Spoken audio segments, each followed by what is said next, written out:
Good morning guys और आप सभी लोगों का स्वागत है एटमी टीम इनविंसिबल के इस मास्टरमाइंड ट्रेनिंग प्रोग्राम में। मैं रितेश अंगारे आपका स्वागत करता हूं टीम इनविंसिबल के इस यूट्यूब चैनल पे।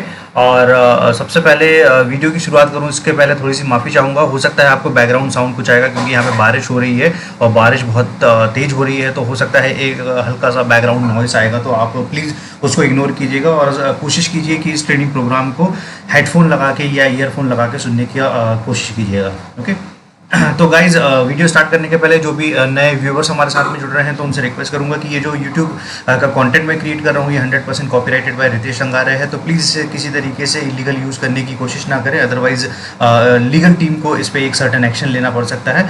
और जो हमारे नए सब्सक्राइबर्स जुड़ रहे हैं मैं उन सभी लोगों से रिक्वेस्ट करूँगा कि जो भी नए व्यूवर्स हैं आप चैनल ज़रूर सब्सक्राइब करें और यूट्यूब का ये बेल आइकन जो नीचे दिख रहा है उसे ज़रूर प्रेस करें ताकि रेगुलर जो एटमी रिलेटेड इन्फॉर्मेशन है या डायरेक्ट सेलिंग की कोई भी इन्फॉर्मेशन है या एटमी रिलेटेड ट्रेनिंग प्रोग्राम्स है वो सारे आप तक पहुंच सके, कोई भी वीडियो आपसे मिस ना हो। ओके, और मेरे बारे में जो नहीं जानता है तो मैं उनसे रिक्वेस्ट करूंगा कि आप मेरी प्रोफाइल गूगल कर सकते हैं या नीचे डिस्क्रिप्शन बॉक्स में मेरा एक PDF प्रोफाइल अटैच्ड है तो आप वो देख सकते हैं। उसमें आपको पता चल जाएगा कि मेरे काम क्या है, मैं किस तरीके से बहुत सारे बिजनेसेस से एसोसिएटेड हूँ और मेरी सारी डिटेल इन्फॉर्मेशन जो आपको मिल जाएगी। और बहुत सारे जो नेटवर्कर्स हैं और दूसरी MLM कंपनीज को बिलोंग करते हैं और वो एक एटमी इंडिया में कोई एक सही टीम ढूंढ रहे हैं तो आपका मेरी टीम में स्वागत है, आप ज्वाइन कर सकते हैं एटमी टीम इन्वेस्टर। मैं बहुत ज़्यादा smart strategy, smart training programmes और बहुत सारे अदर सपोर्ट जो हैं और अदर रिसोर्सेज जो भी इस बिजनेस को बढ़ाने के लिए ज़रूरी है मैं सारे रिसोर्सेज आपको देने में हेल्प कर सकता हूँ। ओके गाइज, तो ये है आज का हमारा टॉपिक और टॉपिक बहुत ज़्यादा इंटरेस्टिंग है। ये टॉपिक मुझे बहुत सारे लोगों ने रिक्वेस्ट किया था, स्पेशली बहुत सारे लोगों ने बोला हुआ था कि सर जो प्रोडक्ट प्राइसिंग है और अदर चीज़ों को लेके बात की जाए, बट मैं चाहता था कि उसमें एक सटीक जानकारी आप लोगों तक पहुंचाने की कोशिश करूं। तो ये one of the most informative video on Atomy pricing पे है, ठीक है, और आप बहुत अच्छे से समझ सकते हैं, इसलिए मैंने इस पर लिखा भी हुआ है कि भारत डायरेक्ट सेलिंग के सबसे बड़े सवाल का पूरी रिसर्च और के साथ में जवाब, क्योंकि इंडियन मार्केट जो है लोगों को जो लगता है इंडियन मार्केट है और जो एक्चुअल में इंडियन मार्केट है उसमें बहुत ज़्यादा ज़मीन आसमान का अंतर है और वो आपको तब तक समझ में नहीं आएगा जब तक आप इस वीडियो को एंड तक नहीं देखते हैं। और आपको पूरा वीडियो एंड तक समझना पड़ेगा, लॉजिक समझने पड़ेंगे, उनका कॉन्सेप्ट समझना पड़ेगा, तब जाके आप समझ पाएंगे कि लो प्रोडक्ट प्राइस और हाई प्रोडक्ट प्राइस में डिफरेंस क्या है, कौन सी चीज़ अच्छी है, कौन सी चीज़ अच्छी नहीं है, या इन प्राइसिंग का मार्केट में कोई फ़र्क पड़ता है या नहीं पड़ता है, या सिर्फ हवा बाजी है या बिना इन्फॉर्मेशन की जो है वो जानकारी लोगों तक पहुंचा दी जा रही है। और आपको पता है कि मेरे सारे वीडियोस जो होते हैं वो रिसर्च फैक्ट बेस होते हैं, तर्क बेस होते हैं और उसमें कोई भी मैं ये यूज़ नहीं करता हूँ कि मैं एक पर्टिकुलर साइड नहीं लेता हूँ, मैं उसमें बताता हूँ फैक्ट फिगर के साथ में। तो इस वीडियो से भी आपको वही इन्फॉर्मेशन मिलेगी।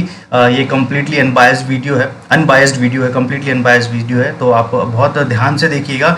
और इसमें मैं जो इन्फॉर्मेशन देने वाला हूँ इस पर्टिकुलर ट्रेनिंग रिलेटेड मैंने अपना टीम इनविंसिबल के साथ में जो हमारा एक सीक्रेट मास्टरमाइंड ट्रेनिंग प्रोग्राम है उसमें मैंने ऑलरेडी कुछ वीडियो शेयर कर चुका हूं। और लेकिन बहुत सारे लोगों की डिमांड आ रही थी, बहुत सारे लोगों ने मुझे व्हाट्सएप किया था, कॉल किया था कि इस टॉपिक को लेके एक वीडियो क्रिएट किया जाए। और हो सकता है ये वीडियो थोड़ा लंबा हो सकता है और मैंने आपको इसके पहले भी बताया कि मेरे वीडियोज़ नॉन एडिटेड वीडियो हैं, कोई भी वीडियो एडिट नहीं किया जाता है, वो जिस तरीके से रॉ रिकॉर्ड होते हैं वही अपलोड किए जाते हैं। आपको अगर जो यूट्यूब पर बाकी के वीडियो जो देखने को मिलते हैं तो हो सकता है उनमें एक सर्टन एडिटिंग यूज़ की जाती है, इसके कारण उनकी लेंथ शॉर्ट की जा सकती है, बट ये रिसर्च बेस्ड वीडियो है। अगर आपको नॉलेज लेना है, सिस्टमैटिक समझना है तो आपको पेशेंस रखना पड़ेगा और लास्ट तक इस वीडियो को देखना पड़ेगा। ओके, तो गाइज ज़्यादा समय ना लेते हुए हम लोग बहुत तेज़ी से इस चीज़ को स्टार्ट करेंगे। ओके गाइज, तो सबसे पहले तो मैं पूरे मार्केट का मिथ तोड़ना चाहूँगा। बहुत बड़ा मिथ है, बहुत बहुत बहुत बड़ा मिथ है। हम लोग इसको भ्रम बोल सकते हैं, हम लोग इसको फैक्ट बोल सकते हैं, हम लोग बोल सकते हैं कि मार्केट की कड़वी सच्चाई है, ठीक है। बहुत सारे लोग मैं सीधा सीधा आपसे बात करूंगा कि जो 98% भारतीय नेटवर्कर हैं उन्हें ये नहीं पता है कि प्रोडक्ट बेचना किसे है और कैसे बेचना है और किसे बेचना है, दो चीज़ें उन्हें नहीं पता है। अब बहुत सारे नेटवर्क मार्केटर्स होंगे और अच्छी कंपनीज को बिलोंग करते होंगे तो डेफिनेटली सभी लोग अच्छा टीम बिल्ड कर रहे हैं। बट मेरा ये पॉइंट समझाने का मतलब क्या है, मैंने डेफिनेट सी बात है, मैंने आपको हर बात बोली है रिसर्च के बेस पे बोली है, तो मैं अगर ये बात भी बोल रहा हूँ तो मैं बहुत जानकारी के बेस पे बोल रहा हूँ। इसका रीज़न ये है कि नेटवर्कर्स को नेटवर्किंग करना पता है, उन्हें लोगों को जोड़ना पता है, ठीक है। बट मैं अभी भी बोल रहा हूँ कि उन्हें नहीं पता है कि किसे बेचना है और कैसे बेचना है। उसका रीज़न क्या है पूरे एमएलएम इंडस्ट्री में जो प्रोफेशनल मार्केटर्स हैं, नेटवर्कर नहीं, समझिएगा, प्रोफेशनल मार्केटर। मैं अपने जो मेरे किसी से भी बात होती है या जो मेरे रेगुलर ट्रेनिंग प्रोग्राम और जूम सेशन होते हैं तो मैंने उन पे हमेशा एक बात रिपीट करता हूँ। नेटवर्क मार्केटिंग में लोगों ने सालों से एक वर्ड फॉलो करते आए हैं, वो है नेटवर्क वाला, फर्स्ट वर्ड, ठीक है। सेकेंड वर्ड जो है मार्केटिंग, उस वर्ड के बारे में जहाँ तक मेरा मानना है उस वर्ड के बारे में बहुत सारे लोगों को इन्फॉर्मेशन नहीं है। अब काफ़ी लोग ये बोलेंगे कि सर आप तो बात इस तरीके से कर रहे हैं जैसे पता नहीं आपने कितने प्रोडक्ट बेच दिए हैं या कितना बड़ा मार्केट खड़ा कर दिया है। तो एक्चुअली हमने अपने प्रोडक्ट्स को, और हमारी जो कंपनीज हैं या हमारे जो ब्रांड्स हैं, हमारा जो एक नेशनल ब्रांड है, एक इंटरनेशनल ब्रांड है, हम लोगों ने अपने ब्रांड को नेशनल से इंटरनेशनल लेके गए हैं और उन सभी ब्रांड्स को करोड़ों लोगों के सामने प्लेस किया है, ठीक है, करोड़ों लोगों के सामने ऑनलाइन प्लेस किया है। तो हमें बहुत अच्छे से पता है कि टारगेट मार्केट क्या होता है, हमें बहुत अच्छे से पता है टारगेट मार्केट रिस्पॉन्ड कैसे करता है। और जब मैं ये बात कर रहा हूँ 98% नेटवर्कर्स को नहीं पता है कि प्रोडक्ट किसे बेचना है और कैसे बेचना है, इसका मतलब ये है नेटवर्किंग करना आपको पता है, लोगों को जोड़ना आपको पता है, बट किसे बेचना है, वो प्रोडक्ट का रिक्वायरमेंट क्या है और कैसे उसे बेचना है, ये चीज़ नहीं पता है। क्यों? क्योंकि ये चीज़ जो है, ये चीज़ दो जगह पे मेजर सिखाई जाती है। एक जगह सिखाई जाती है ये एमबीए में, जो एमबीए ग्रेजुएट्स होते हैं, तो बहुत सारे एमबीए ग्रेजुएट्स जो हैं, इसलिए मैंने ये 2% जो लोग छोड़ा हुआ वो 2% उस कैटेगरी में आते हैं जो या तो एमबीए ग्रेजुएट्स हैं और एमबीए की जो भी एजुकेशन होती है और जो भी बताया जाता है वहाँ पे सिस्टमेटिक बताया जाता है। टारगेट मार्केट के बारे में बहुत बड़ी बड़ी बातें की जाती है, वहाँ पे टारगेट मार्केट के बारे में बहुत डिटेल इन्फॉर्मेशन दी जाती है। और दूसरी चीज़ होती है कि दूसरा जो ग्रुप ऑफ पीपल हो जो होता है इस 2% में, वो होता है आपका टॉप मैनेजमेंट। मतलब जब भी कंपनी कोई स्टार्ट होती है तो कंपनी स्टार्ट होने के लिए जो भी उसका एक टॉप मार्केटिंग डिपार्टमेंट होता है या कंपनी का मैनेजमेंट होता है, आप उनके सीईओ से लेके उनके मैनेजमेंट में ऑपरेशन ऑफिसर्स की बात कर सकते हैं, सारे टॉप मैनेजमेंट की बात कर सकते हैं, बोर्ड ऑफ डायरेक्टर्स की बात कर सकते हैं। इन्हें बहुत अच्छे से पता होता है इस मार्केट की पोजीशनिंग, इसकी ब्रांड पोजीशनिंग किस तरीके से सेट करनी है, इसे बेचना कहाँ है, किसके बीच में बेचना है, किस तरीके से बेचना है, एटसेट्रा। तो नेटवर्किंग और मार्केटिंग में बहुत ज़्यादा अंतर है। और मैं जो बार बार बात यही बोलता हूँ कि काफ़ी लोगों ने दोनों वर्ड को बहुत अच्छे से यूटिलाइज नहीं किया। अगर आप उसको सिस्टमैटिक यूटिलाइज करेंगे तो आपको एक्चुअल नेटवर्क मार्केटिंग की जो पावर है वो आपको देखने को मिलेगी।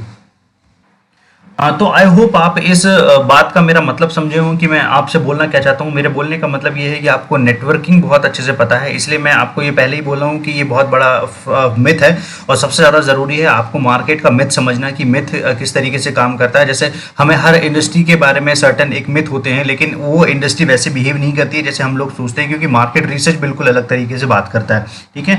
और ये जो सीक्रेट है, ये सीक्रेट पता है रेयरली 2% लोगों को। 2% लोगों में वैसे लोग हैं जो बहुत ज़्यादा आप बोल सकते हैं कि इससे एक चीज़ और मैं रिपीट कर दूं, इससे इस पार्ट से कि किसे बेचना है, कैसे बेचना है, से कौन है नेटवर्किंग में कितना सक्सेसफुल होता है, इससे कोई लेना देना नहीं है। ये मैं सिर्फ फैक्ट बताने की कोशिश कर रहा हूँ, है ना। उसे आप इससे कनेक्ट मत कीजिएगा कि इसका मतलब ये है कि बाकी के लोग जो हैं उन्हें जो है बेचना नहीं आता है या कुछ नहीं आता। मैं आपको वापस रिपीट कर रहा हूँ कि मैं जो स्टैंडर्ड टारगेट मार्केट की बात कर रहा हूँ, तो 98% लोगों को नहीं 98% लोगों को नहीं पता है टारगेट मार्केट होता क्या है। 98% लोगों को नहीं पता है टारगेट मार्केट निकाला कैसे जाता है, टारगेट मार्केट पे बेचा कैसे जाता है, टारगेट मार्केट जो है आइडेंटिफाई क्या किया जाता है, या टारगेट मार्केट है क्या, वो किसी को नहीं पता है, ठीक है।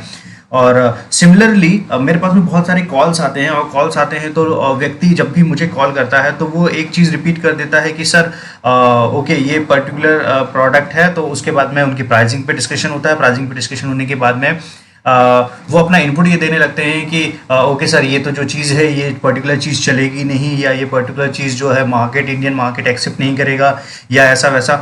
और मैं उन लोगों को बहुत क्लियर आंसर करना चाहता हूँ। ये बात है कि आप क्या कर रहे हैं, आप ये कर रहे हैं कि लेट से गवर्नमेंट बनानी है, मान लीजिए कि सेंट्रल गवर्नमेंट में किसी की सरकार आनी है, और सरकार जो बनेगी वो 130 करोड़ लोगों के मत के हिसाब से बनेगी। लेकिन आपने क्या किया है कि जो 100 लोगों का मत है, ठीक है, 100 लोगों के मत के हिसाब से आपने ये डिसाइड कर दिया है कि ये 100 लोग अगर बोल रहे हैं कि ये पर्टिकुलर पार्टी आएगी, तो आपने डिसाइड कर दिया है कि सेंट्रल गवर्नमेंट में जो है ये पर्टिकुलर पार्टी की सरकार बनेगी। ऐसा कभी नहीं होता है। इसलिए आपने देखा होगा कि जितने भी बड़े बड़े न्यूज़ के जो ओपिनियन पोल है वो हमेशा फेल होते हैं। रीज़न क्या है उनके ओपिनियन पोल के फेल होने का? रीज़न इसलिए ये है कि वो एक सर्टेन डेमोग्राफिक्स पे, एक सर्टेन एरिया पे, एक सर्टेन स्पेसिफिक जेंडर पे, या आप बोल सकते हैं एक स्पेसिफिक रीजन पे जो है वो सर्वे किया जाता है। और वो स्पेसिफिक रीजन कभी नहीं बताता है कि मार्केट क्या चाहता है, ठीक है। और मार्केट क्या चाहता है उस चीज का अंदाजा आप ऐसे भी लगा सकते हैं कि जब भी कोई भी टॉप स्टार की मूवी रिलीज होती है तो वो लोग भी प्रेडिक्ट नहीं कर पाते हैं कि ये मूवी चलेगी या नहीं चलेगी, जबकि उन्हें लगता है कि उन्हें मार्केट बहुत अच्छे से पता है। इनफैक्ट आप सलमान खान को देख सकते हैं, Salman Khan one of the most top star है, सुपर स्टार है, उसके बावजूद जब भी वो कोई मूवी रिलीज करते हैं तो उनका खुद का एक इंटरव्यू था, उन्होंने ये बोला हुआ था, जब भी हम लोग मूवी बनाते हैं तो हमें लगता है कि हमसे अच्छा मार्केट कोई नहीं समझता है, या हमसे ज़्यादा इन्फॉर्मेशन इस पर्टिकुलर मार्केट के बारे में कुछ नहीं है, और ऑडियंस की नब्ज हम लोग बहुत अच्छे से समझते हैं। बट जैसे ही हम लोग मूवी रिलीज करते हैं और मूवी फ्लॉप हो जाती है, तब हमें समझ में आता है कि हमने जो भी सोचा हुआ था वो सारे के सारे जो थे हमारी गलत फहमी थी, लोगों को ये पता नहीं चल रहा। तो मेरा सिमिलर कहना यही है, जो भी व्यक्ति ये बात बोल रहा है कि सर ये प्रोडक्ट सस्ता है या ये प्रोडक्ट महंगा है, ये प्रोडक्ट सस्ता है इसलिए नहीं चलेगा या ये प्रोडक्ट महंगा है इसलिए नहीं चलेगा, वो सर कंप्लीटली आपकी सोच है, कंप्लीटली आपकी सोच है। मार्केट बिल्कुल वैसा नहीं है। और मार्केट कौन समझ सकता है? मार्केट वो समझ सकता है जिसने नेशनल या इंटरनेशनल मार्केट पे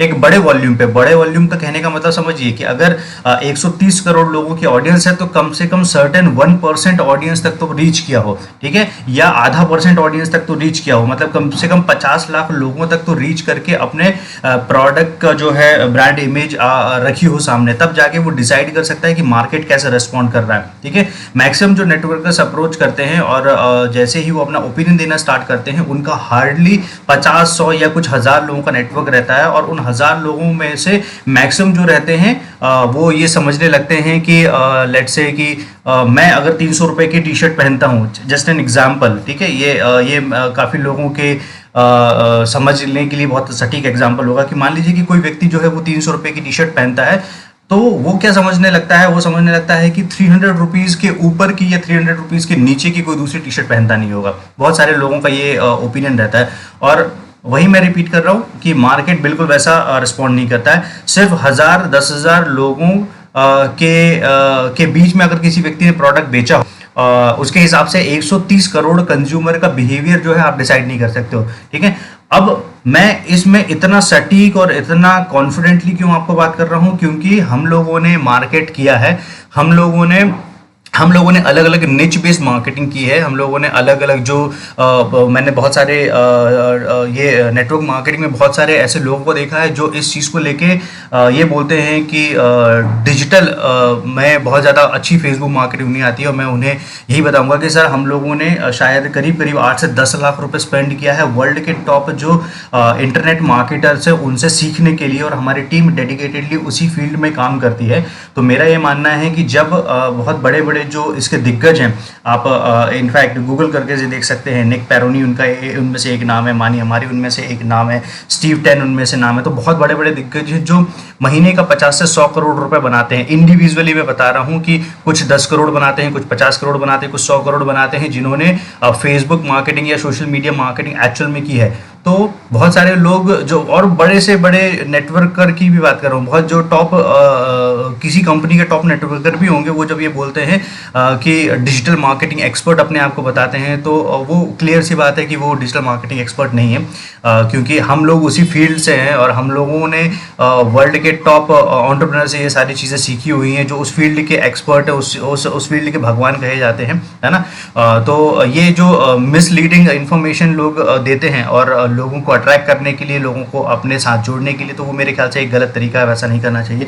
खैर, मेरा ये समझाने का मतलब सिर्फ ये था कि ये जो 98 और 99% जो आप समझ रहे हैं, ये कंप्लीट मिथ है, ये कंप्लीट मिथ है, ये बिल्कुल वैसा नहीं है मार्केट, ठीक है। और मार्केट, जो भी सही मार्केट समझता है, वो मार्केट जब तक उस व्यक्ति ने अपना प्रोडक्ट 50 लाख, 1 करोड़ और कुछ और करोड़ों लोगों के बीच में प्लेस नहीं किया है, तब तक वो मार्केट की नब्ज नहीं समझ सकता है, ठीक है। और उतना मार्केट के लोगों के बीच में पहुंचने के लिए आपके पास में एक सटीक स्ट्रैटेजी होनी चाहिए, सटीक तरीका होना चाहिए, आपको पता होना चाहिए कि टारगेट मार्केट क्या है, ये किस तरीके से काम करता है, और टारगेट मार्केट में किस तरीके से अपना प्लान और अपना बिजनेस जो है प्रोजेक्ट किया जाता है, ठीक है। ओके, तो एक तो मैंने आपको ये जो पीछे बताया, जो मिथ बताया आपको, वो आपको समझ में आ गए होंगे, लेकिन उसके अलावा कुछ बहुत ज़्यादा अच्छे पॉजिटिव फैक्ट है। सबसे बेटर सबसे पॉजिटिव फैक्ट है, सबसे अच्छी जो न्यूज़ है वो न्यूज़ क्या है कि दुनिया के सारे मार्केट में दुनिया के सभी ब्रांड के लिए पर्याप्त पैसा और ग्राहक है। सबसे पहले आप अपने दिमाग में ये बिठा लीजिए। क्यों मैं ये बोल रहा हूँ? अगर ऐसा नहीं होता तो तो अगर ऐसा नहीं होता तो क्या हो जाता है कि एक ही प्रोडक्ट जो है वो किसी पूरे मार्केट पे राज करता है, जबकि ऐसा कभी नहीं होता। ये मैंने सेकंड पॉइंट पे मेंशन किया है कि कोई भी इकलौता ब्रांड दुनिया के पूरे 100% मार्केट पे राज नहीं कर सकता। ये हुआ ही नहीं है। आप दुनिया का कोई भी इंडस्ट्री, कोई भी ब्रांड, कोई भी प्रोडक्ट, कोई भी कंपनी, कुछ भी उठा के देख लीजिए, पूरा मार्केट का मतलब से कंज्यूमर्स का एक बिहेवियर होता है। कंज्यूमर्स का एक बिहेवियर होता है, कंज्यूमर को एक सर्टेन चीज चाहिए रहती है। जैसे हम लोग मोबाइल फोन नेटवर्क की बात करेंगे तो आपको समझ में आ जाएगा। कुछ की चॉइसेस जो है सस्ता है, कुछ की चॉइसेस क्वालिटी नेटवर्क है, कुछ की चॉइसेस जो है डेटा है, कुछ की चॉइसेस जो है वो ये है कि उनके पास में अनलिमिटेड कॉल्स होना चाहिए। कुछ पैकेजेस के हिसाब से लेते हैं, है ना। कुछ लेते हैं कि मेरे सभी कलीग्स जो हैं या जो आसपास के जो नेटवर्क है उनका सभी का सेम नेटवर्क है तो इसलिए लेते हैं। तो मेरे कहने का मतलब है कि हर किसी का इंडिविजुअल रीजन अलग है। अगर ऐसा रहता तो पूरा का पूरा मेजर ये हो सकता है कि मेजर मार्केट किसी एक कंपनी के हाथ में हो, बट ये नहीं हो सकता है कि 100% मार्केट जो है उसी कंपनी के हाथ में हो। और अगर एक सर्टेन टाइम तक मेजर मार्केट रहेगा भी तो वो मेजर मार्केट लॉन्ग टाइम तक नहीं चलता है, वो हमेशा फ्लिप होता है। ये मार्केट का बिहेवियर है। तो जो भी व्यक्ति जो ये बोलता है, ये दो बातें जो भी रिपीट करता है, एक ये बोलते हैं कि सर ये बहुत ज़्यादा सस्ता है, इसकी क्वालिटी बहुत ज़्यादा घटिया है, ये नहीं चलेगा, या ये सर क्वालिटी तो अच्छी है लेकिन ये थोड़ा सा महंगा हो रहा है, ये नहीं चलेगा। तो सर ये कंप्लीटली आपका ओपिनियन है। आपको जब तक नहीं पता है कि इन प्रोडक्ट को रिकमेंड किसके सामने करना है, इन प्रोडक्ट को किसके सामने प्रोजेक्ट करना है, किन्हें इनकी ज़रूरत है, तब तक आप सही व्यक्ति तक नहीं पहुंच पाओगे और तब तक आपको फेल्यूर जो है फील करनी पड़ेगी। और यही जो मैं ट्रेनिंग प्रोग्राम आपके लिए पब्लिकली बना रहा हूँ, इसका मैंने एक बहुत डिटेल वर्जन जो है एक सीक्रेट मास्टरमाइंड ट्रेनिंग प्रोग्राम में ऑलरेडी बना चुका हूँ। लेकिन बहुत सारे लोगों की ये आ रहे थे और बहुत सारे लोगों के क्वेश्चन आ रहे थे, तो मुझे लगा कि इस पे एक पर्टिकुलर वीडियो बनाना चाहिए। तो मैं सबसे पहले ये जो बता रहा हूँ low product price versus high product price जो है इन डायरेक्ट सेलिंग, तो ये बताने का सिर्फ रीज़न ये है कि आपको इसका पहले बैकग्राउंड पता होना चाहिए। जब बैकग्राउंड पता होगा तो आप लोगों से बहस कर पाएंगे, लोगों को समझा पाएंगे, सटीक नॉलेज दे पाएंगे उन्हें उस चीज़ों के बारे में। ठीक है, तो आपको एक चीज समझ में आ गई कि दुनिया के सारे मार्केट में दुनिया के सभी प्रोडक्ट कंपनी सभी के लिए पर्याप्त पैसा है, इनफ पैसा है। कोई भी एक ब्रांड जो है दुनिया के 100% मार्केट पे को लीड नहीं करता। दूसरी एक बड़ी बात। तीसरी बड़ी बात, ये मैं आपको समरी दे रहा हूँ, जो समरी मान लीजिए कि बहुत सारे लोगों ने बहुत अलग अलग जगह पे दे रखी होगी या बहुत अच्छा मैं आप तक पहुंचाने की कोशिश कर रहा हूँ। फिर तीसरी एक बड़ी बात, एक ही टारगेट पर हजारों और लाखों ब्रांड काम कर लेते हैं और हर ब्रांड को फायदा होता है। ठीक है, तो ये बहुत ज़्यादा सेटिस्फाइंग फैक्टर है। अगर आपको ऐसा लगता है ना, बहुत सारे लोग ऐसा देखने लगते हैं, अरे ये सारे लोग जो है इस कंपनी की तरफ डाइवर्ट हो रहे हैं, या फिर अरे ये सारे लोग जो है इस कंपनी की तरफ डाइवर्ट हो रहे हैं तो ये कंपनी चलना बंद हो जाएगी। कोई ऐसा नहीं होता है। ठीक है, अगर आप हम लोग जैसे अभी डायरेक्ट सेलिंग न्यूज़ की टॉप 100 की न्यूज़ देखें, उसमें एटमी का जो नाम है वो टॉप 11 में आया है। तो अगर जो टॉप 100 की लिस्ट में नहीं होगा, जो 1000 भी रैंक पे भी होगा ना, वो भी कंपनी बिजनेस कर रही है, वो भी कंपनी सस्टेन कर रही है। इसको और अच्छे से समझा कैसे जा सकता है, आप न्यूज़ चैनल, अपने न्यूज़ चैनल बोल रहा हूँ, एंटरटेनमेंट चैनल्स देख लीजिए, एंटरटेनमेंट चैनल से न्यूज़ चैनल देख लीजिए। आपको क्या पता होंगे कि चार टॉप चैनल्स हैं। लेट से स्टार हो गया, कलर्स हो गया, जी टीवी हो गया या सोनी हो गया, ये 4 टॉप चैनल्स हैं। अब आपको क्या लग रहा है इसके अलावा बाकी के चैनल्स नहीं है? बहुत सारे ऐसे चैनल्स हैं जो रीजनल चलते हैं, बहुत सारे ऐसे चैनल्स हैं जो नेशनल चलते हैं और एक पर्टिकुलर टारगेट मार्केट पे काम करते हैं। ठीक है, और पर्टिकुलर टारगेट मार्केट पे काम करते हैं और उसके बाद वो लोग सस्टेन कर रहे हैं, उनके सारे एम्प्लॉयज़ को सैलरी मिल रही है, उनमें जो बड़े एक्टर हैं उन लोगों को एक इनफ पेमेंट मिल रहा है, वो लोग भी अपनी car Audi BMW Mercedes maintain कर रहे हैं। तो ये कब पॉसिबल हो पाया है? ये तभी पॉसिबल हो पाया है, हाँ, जो बड़ी कंपनीज हैं या जो बड़े न्यूज़ चैनल्स हैं या बड़ी इंटरटेनमेंट चैनल्स हैं, स्टार और कलर्स हैं, तो हो सकता है कि उनके एक्टर एक्ट्रेसेस या उनके प्रोडक्शन या उनके डायरेक्टर्स को ज़्यादा पैसा मिलता हो। बट बाकी के जो चैनल्स हैं जो टॉप 4 में नहीं आते हैं या टॉप 100 में नहीं आते हैं या टॉप 50 में नहीं आते हैं, ऐसा नहीं है कि उनके पास में पैसा नहीं है, उनके पास में काम नहीं है, उनके पास में कंपनी नहीं चल रही है। तो ये बहुत बड़ा मिसकंसेप्शन है। ये सबसे पहली तो ये दिमाग से आपको निकालना ज़रूरी है। जब ये वीडियो मैं अभी तक ये वीडियो स्टार्ट नहीं किया, सबसे पहली बात ये है कि ये मिथ अपने दिमाग से निकालिए और ये फैक्ट एक्सेप्ट कीजिए। 2 चीज़ें, ये अगर आपने 2 चीज़ें एक्सेप्ट कर ली तो उसके बाद में मैं आगे की चीज़ें बताना स्टार्ट करूँगा तो आपको सारी चीज़ें समझ में आएंगी। और अगर आपने ये दोनों ही चीज़ें एक्सेप्ट नहीं करी और उसके बाद में आप बाकी की स्लाइड समझने की कोशिश कर रहे हैं तो आपको बहुत ज़्यादा प्रॉब्लम होने वाली है, क्योंकि आपका दिमाग जो है वो वही सुनना चाहता है जो आपको सुनना है, ठीक है, वो फैक्ट नहीं समझना चाहता है, और फैक्ट बिल्कुल जो है अलग करता है। और मैंने एमएलएम के टॉप लीडर्स, मतलब हो सकता है उनकी फॉलोइंग लाखों में होंगी, और बहुत सारे जो दूसरी कंपनी के टॉप लीडर्स हैं, मैंने देखा है कि उन्हें भी नहीं पता है ये फैक्ट। सबसे स्ट्रेंज बात है, या तो उन्हें पता है, और अगर पता है तो वो उसको पब्लिकली जो है बताना नहीं चाह रहे हैं, ठीक है, और नहीं पता है तो डेफिनेट सी बात है हम लोग उस चीज़ का कुछ नहीं कर सकते। तो ये गाइज, ये बहुत ज़्यादा पॉजिटिव फैक्ट है। एक ही टारगेट मार्केट पे हज़ारों लाखों ब्रांड काम कर सकते हैं। एक ही टारगेट मार्केट कहने का मतलब क्या हो गया, लेट से कि सिगरेट स्मोकिंग एक निच हो गई, उसको हम लोग निच बोलते हैं अपनी टर्म में, मार्केटिंग की टर्म में। तो स्मोकर जो हो गए वो निच हो गए। अब स्मोकिंग पे आप सोचिए कितने सारे ब्रांड हैं, ठीक है। अब स्मोकिंग पे कुछ लोग जो हैं, हर किसी का एक अलग अलग रीज़न है सिगरेट पीने का। एक किसी का रीज़न है क्वालिटी, किसी का रीज़न है फिल्टर अच्छा है, किसी का रीज़न है कुछ और अच्छा है। जो भी उस पर स्मोकिंग के जो भी एक पॉजिटिव प्रो कॉन्स होते होंगे, वो सारी चीज़ों को लेते हुए हर किसी का ब्रांड डिवाइडेड है, ऐसा नहीं होता है। तो कुल मिला के कहने का मतलब क्या है कि जब भी कोई कंपनी या ब्रांड किसी मार्केट में लॉन्च होता है, तो उसका टारगेट मार्केट पहले से डिसाइडेड होता है। ये उसके मैनेजमेंट, उसके टॉप डायरेक्टर्स जो हैं, उन्हें पता होता है कि इस पर्टिकुलर टारगेट मार्केट पे काम करना है। कभी भी कोई व्यक्ति पूरी 700 करोड़, लेट्स से हम लोग वर्ल्ड की टोटल आबादी की बात करें 700 करोड़, तो पूरी 700 करोड़ की आबादी पे कोई काम नहीं करता है। सबसे बड़ा मिसकंसेप्शन है। तो जो भी आपको ये बोल रहा है कि नेटवर्क मार्केटिंग है वो पूरे 700 करोड़ लोगों के लिए, डेफिनेटली हर किसी के लिए बना है, बट उसमें से जो एक पोटेंशियल टारगेट मार्केट है वो बहुत एक बहुत लिमिटेड दायरा है उनका। मतलब उतने ही लोग जो है हर बार नेटवर्क मार्केटिंग करते हैं। हाँ, उस इंडस्ट्री का बूम जरूर आ सकता है, बट डेफिनेट सी बात है टारगेट मार्केट लिमिटेड है, ठीक है। अब हर जो मार्केट या ब्रांड लॉन्च होता है, उसका टारगेट मार्केट पहले से डिसाइडेड होता है।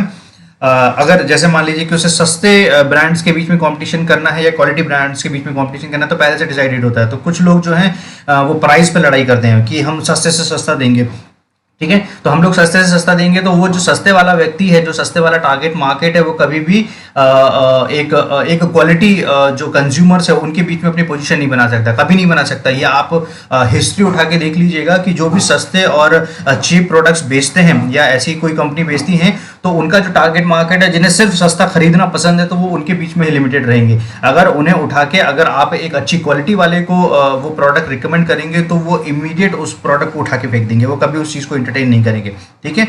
दूसरी बात है कि इसी तरीके का जो कस्टमर बेस है, ये पहले से निर्धारित होता है कि किसी तरह के कस्टमर के बीच अपनी पोजीशन कैसे सेट करनी है, मतलब ब्रांड पोजीशन कैसी बनानी है। तो वो ब्रांड पोजीशन वैसे ही बनाते हैं। जैसे बहुत सारी अभी कुछ एमएलएम कंपनीज आई हुई है, मेरे ख्याल से कुछ साल हुआ है उनको, 3-4 साल हुआ है। तो मैंने देखा हुआ है वो लोग अपने आप को सिर्फ सस्ता, हमारा कंपटीशन इससे नहीं है, हमें सस्ते से सस्ता रिलीज करना है, तो वो सस्ते से सस्ता रिलीज कर रहे हैं। अब उनका फोकस क्या है? अब इसका मतलब ये नहीं है कि भारत बहुत ज़्यादा गरीब देश है और भारत में सभी लोग सस्ता चाहते हैं। बिल्कुल गलत फहमी है, बिल्कुल गलत फहमी है। सभी लोगों की, जो भी ये व्यक्ति मान के बैठा है, उसकी गलत फहमी है।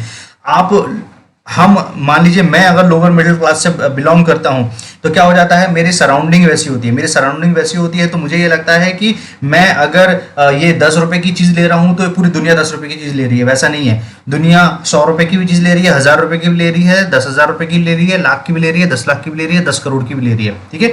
डिपेंड करता है क्या है, ठीक है। और मैं अभी आने वाली स्लाइड पे आपको ऐसे ऐसे फैक्ट और फिगर बताने वाला हूं कि आपका दिमाग जो है वो बहुत ज़्यादा ओपन हो जाएगा। ये मैं पूरी जो स्लाइड प्रेजेंटेशन बनाया वो मैंने सिर्फ आपका दिमाग ओपन करने के लिए बनाने की कोशिश कर रहा हूँ, ठीक है।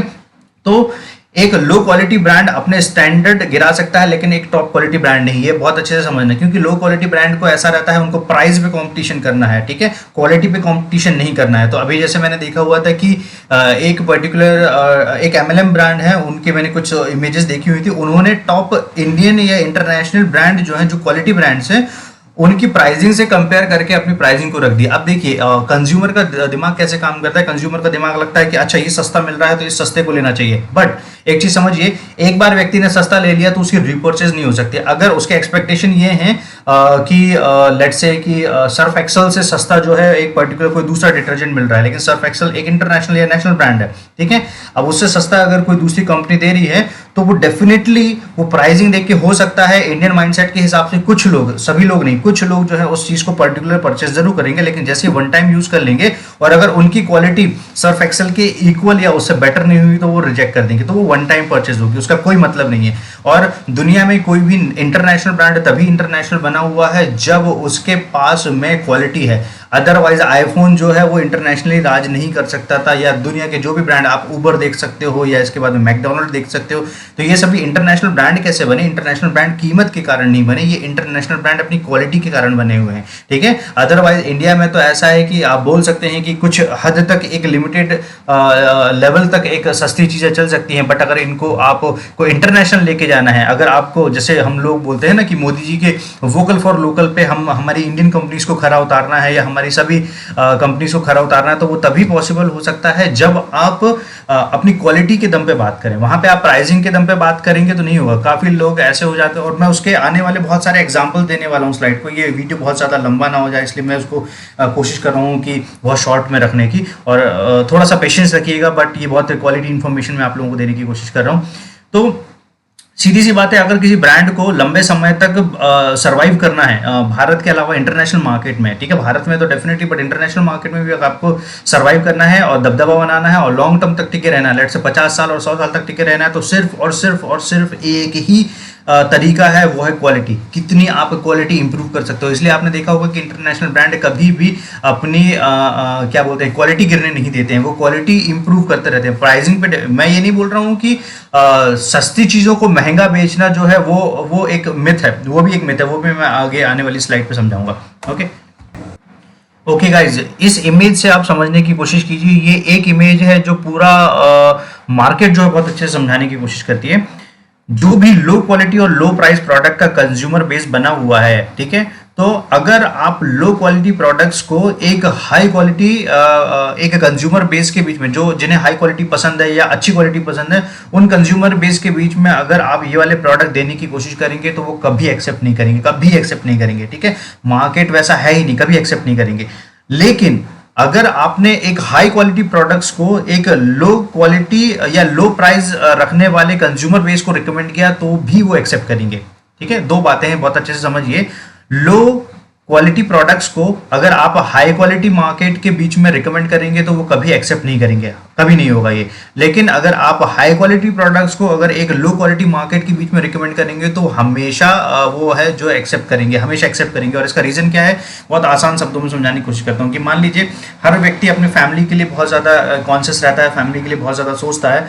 अब जैसे ही अगर आपको मान लीजिए कि बेबी केयर का एक प्रोडक्ट है या आप मान लीजिए कि हेल्थ रिलेटेड एक प्रोडक्ट है, तो हो सकता है आप अपने लिए डेफिनेटली प्राइस को लेके कॉम्प्रोमाइज़ कर दें कि आपको लगेगा कि नहीं, मुझे एक अपना सर्टेन जेब खर्च बचाना है या नहीं करना है, तो मैं जो है लो क्वालिटी पे भी कॉम्प्रोमाइज़ कर सकता हूँ। लेकिन जब वो फैमिली पे बात आती है, अपनों पे बात आती है, हम लोग जब ध्यान देते हैं, अपनी फैमिली की केयर करते हैं, तो अगर कोई माँ है और उसे अपने बच्चे को फीड करना है और उसे एक सही न्यूट्रिशन देना है, सही उसको खुराक देनी है, उसको सही लेट से कि जो नैपीज़ आती हैं तो सही नैपीज़ उनको प्रोवाइड करवानी है, या बहुत सारी चीज़ें, सही ट्रीटमेंट कराना है, सही हेल्थ सप्लीमेंट देना है, तो आप कभी भी लो क्वालिटी सप्लीमेंट नहीं देंगे। यहाँ पे इस हमारे पूरे टीम में बहुत सारे ऐसे लेडीज़ होंगे, तो आप में से खुद मुझे कमेंट करके बताइए कि कितने लोग जो हैं जो आपकी फैमिली में लो क्वालिटी प्रोडक्ट रिकमेंड करेंगे, क्योंकि आपको पता है कि हो सकता है उसमें मिलावट हो सकता है उसकी क्वालिटी जो है वो सटीक ना हो सकता है कि कोई और दूसरे रीज़न रहे हो जिसके कारण से वो सस्ता मिल रहा हो और वो आपकी हेल्थ को जो है हार्म पहुंचाए या कुछ को हार्म पहुंचाए। तो आप एक हद तक अपनी खुद की हेल्थ को अगर हार्म पहुंचेगा तो आप ले सकते हैं, बट जब बात आएगी कि आप अपने फैमिली में अपने बच्चों को रिकमेंड करना है, अपनी फैमिली में किसी ओल्ड एज वाले व्यक्ति को रिकमेंड करना है, तो डेफिनेट सी बात है आप उसे बिल्कुल रिकमेंड नहीं करेंगे, ठीक है। तो ये बहुत आसान और सिंपल उदाहरण है टॉप क्वालिटी प्रोडक्ट्स की अहमियत समझाने का। और प्रोडक्ट की ऐसे प्रोडक्ट्स की क्वालिटी मतलब से अगर आप किसी को गिफ्ट भी करना चाहते हैं, तो हो सकता है कि आपका बजट कम हो या आपके बजट में वो चीज़ नहीं आ रही हो, बट अगर आप किसी को गिफ्ट करेंगे तो कभी आप लो क्वालिटी चीज़ गिफ्ट नहीं करेंगे। आपको अगर आपका सम्मान रखना है तो आप उसको हमेशा एक अच्छी चीज़ रेफर करेंगे, रिकमेंड भी करेंगे तो आप एक अच्छी चीज़ रिकमेंड करेंगे। हर जगह पे सिर्फ पैसा मैटर नहीं करता है, कहीं बहुत सारी जगह पे ये मैटर करता है कि आप सामने वाले को कितनी ज़रूरी चीज़ दे रहे हैं, राइट। तो ये एक छोटी सी इमेज है, लेकिन ये छोटी सी इमेज पूरे मार्केट की पोल खोल के रख देती है, जो बता देती है कि मार्केट किस तरीके से बिहेव करता है, ठीक है। अब इसके बाद में बात करते हैं कि कस्टमर क्वालिटी प्रोडक्ट पे खर्च करने के लिए कभी नहीं सोचता है, और उसकी मासिक आमदनी कितनी है, क्या है, सालाना आमदनी कितनी है, और इसका बिल्कुल लेना देना नहीं होता है कि कंपनी कि उसे क्वालिटी प्रोडक्ट चाहिए या नहीं चाहिए। इसका सबसे बड़ा एग्जांपल जो मैं अपनी टीम को ऑलरेडी बता चुका हूँ, मैं आप लोगों को भी बताना चाहता हूँ। हमारे यहाँ पे जैसे हमारी काम वाली बाई हैं, तो उन्हें उनके एटमी में आने का कारण क्या था? उनके एटमी में आने का कारण ये था कि वो बहुत ज़्यादा बोलना चाहिए कि स्किन कॉन्शियस है। उन्हें एक सर्टेन चीज़ है कि उन्हें अच्छा दिखना है, और उनकी फैमिली में जो है कि कुछ ऐसे शुगर और कैंसर पेशेंट्स हैं, और कुछ एक दो ऐसे हैं हेल्थ इश्यूज जो फेस कर रहे हैं, ठीक है। तो उन्हें उसके लिए एक सर्टेन सही ट्रीटमेंट चाहिए था, ठीक है। अब उसके लिए जाहिर सी बात है कि उनका पैसे से कोई लेना देना नहीं था, ठीक है। अब आप समझ सकते हैं कि एक काम वाली बाई की एक मासिक आय कितनी होती होगी, ठीक है। अब लेकिन उसकी मासिक आय से उसके क्वालिटी प्रोडक्ट लेने का कोई कैलकुलेशन नहीं होता है। जिस व्यक्ति को एक अच्छी क्वालिटी प्रोडक्ट चाहिए, हेल्थ रिलेटेड क्वालिटी प्रोडक्ट चाहिए, अपने skin care hair care related product चाहिए, क्वालिटी प्रोडक्ट चाहिए, या हाउस होल्ड वाली चीज़ों को तो हो सकता है लोग थोड़ा सा एक सर्टन चीज़ पे कॉम्प्रोमाइज़ भी करते हैं, बट जब चीज़ें खुद पे इंप्लीमेंट करने की आती हैं तो कोई भी व्यक्ति की कॉम्प्रोमाइज़ नहीं करता है ना। और क्या हो रहा है, जिस तरीके से हर इंडस्ट्री जो है वो मैच्योर होते जा रही है। पहले हम लोगों का जो मूवीज चलती थी, बहुत स्टूपिड काइंड ऑफ मूवीज चलती थी, तो लोग वैसी मूवीज को फॉलो करते थे। पॉलिटिक्स जो पहले थी, वो पहले बहुत स्टूपिड पॉलिटिक्स चलती थी, वैसी पॉलिटिक्स को फॉलो करते थे। आजकल सारी चीजें मैच्योर होती जा रही हैं, तो मार्केट भी मैच्योर हो रहा है, और मार्केट मैच्योर हो रहा है तो आपको मार्केट का ट्रेंड समझना जरूरी है। तो ये जो भी लो क्वालिटी प्रोडक्ट्स हैं, या जो लो क्वालिटी और चीप क्वालिटी प्रोडक्ट्स बेचते हैं, इनका मार्केट लॉन्ग टर्म तक नहीं रहने वाला है, क्योंकि लोगों की जो लाइफ लिविंग है और ये सारी चीज़ें हैं वो अपग्रेड होना स्टार्ट हो गई हैं, ठीक है। और मैं आपको आगे वाले स्लाइड्स पे पूरे फैक्ट फिगर के साथ बताऊंगा कि किस किस तरीके से मार्केट सेगमेंट किस किस तरीके से बटा हुआ है, और कौन से मार्केट में किस प्रोडक्ट की बहुत ज़्यादा डिमांड है, और कौन सा मार्केट किस प्रोडक्ट को लेना चाहता है। बहुत सारे लोग इसको इमोशनल कनेक्ट करके इस तरीके से जोड़ के प्रेजेंट कर देते हैं कि हम जो है गरीबों के पेट पे लात नहीं मारना चाहता, काइंड ऑफ चीज़ें। तो मेरा उनसे कहना यही होगा कि वैसे भी आप बिजनेस कर रहे हैं, है ना। अगर आपको डेफिनेट सी बात है ये वाला माइंडसेट फॉलो करना है कि आपको गरीबों के पेट पे लात नहीं मारने वाली बात है, तो आपको वो चीज़ फ्री कर देनी चाहिए, तो तब आप एक्चुअल समाज सेवा करेंगे, राइट। या फिर आपको पॉलिटिक्स में जाना चाहिए, या आपको फिर एक सर्टेन बोलना चाहिए कि सरकार बनानी चाहिए, और वहां से आपको लोगों का भला करना स्टार्ट करना चाहिए, या सोशल वर्क करना चाहिए, है ना। बिजनेस का इन सारी चीजों से कोई कनेक्शन नहीं है। अगर आप उस चीज को, तो ये हो गया है कि आप दो तरफ से बातें कर रहे हैं। एक तरफ से आप ये बात कर रहे हैं कि मुझे गरीबों के प्लेट पे लात नहीं मारनी, और दूसरी तरफ ऐसा हो रहा है कि आप उन्हें प्रोडक्ट बेच रहे हैं, उन्हें फोर्स कर रहे हैं रिपर्चेस करने के लिए, मंथली परचेस करने के लिए। तो वो एकदम गलत तरीका है कैंपेनिंग करने का, और आई थिंक ऐसे कंपनीज को और ऐसे मैनेजमेंट को अपने ऊपर बहुत ज़्यादा होमवर्क करने की ज़रूरत है।